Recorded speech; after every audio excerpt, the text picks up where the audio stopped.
सीलिंगा गिर गए पूरे, इधर के भी गिरते, गिरे क्या बच्चों पे, गिरे बच्चों पे।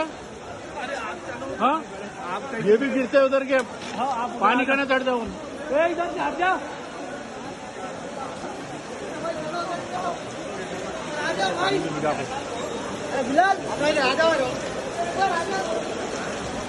पूरा मीनार गार्डन के सीलिंग आर्ट पूरा गिर के करा के पानी से पूरा तबाही मच गई है।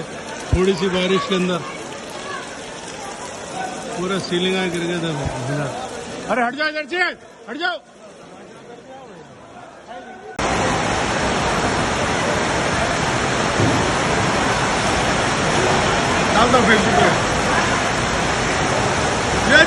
पूरा शादी खाने के अंदर पूरे के स्टेडियम के पास पानी बह रहा, जरा पानी पड़ा आज बारिश में पूरा पानी होता है यहाँ पर।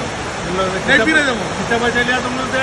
हमारे से 1,40,000 रुपये लिया। 1,40,000 200-250 आदमी इसके अंदर एक्स्ट्रा आ गए हमारे पास, और जगह जगह से पानी आ रहा, दूल्हा दुल्हन सब पिट गए। एक्स्ट्रा आ गया बस, आपके मेहमान एक्स्ट्रा नहीं मेहमान नहीं भाई, घुसते कहते हमेशा यहाँ के आजू बाजू के लोग बोले यहाँ पर घुसते, और हम लोग भी पहचान करे सारे लोग नए लोग घुस रहे, ना दूल्हे वाले के ना दुल्हन वाले के। कौन सा शादी खाना है? ये मीनार गार्डन नासिर भाई कहते ओनर का नाम, ये सालारजंग कॉलोनी के पास, सालारजंग म्यूजियम के बाद। बहुत तकलीफ है, पानी पूरा स्टेज पे भर गया, बहुत तकलीफ है भाई शादी खाने में। आपको नहीं मालूम था, गलती से ले लिए।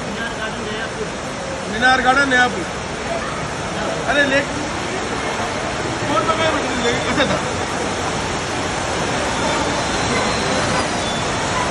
लेके आया था जी। हाँ अगर आपने हमारे चैनल को अभी तक सब्सक्राइब नहीं किया है तो यहाँ पर रेड कलर का सब्सक्राइब बटन दिख रहा है, उसे क्लिक करें और हमारे चैनल को सब्सक्राइब कीजिए, और साथ ही साथ बेल आइकन को भी क्लिक कीजिए, जिससे आपको ताज़ा अपडेट मिलती रहे।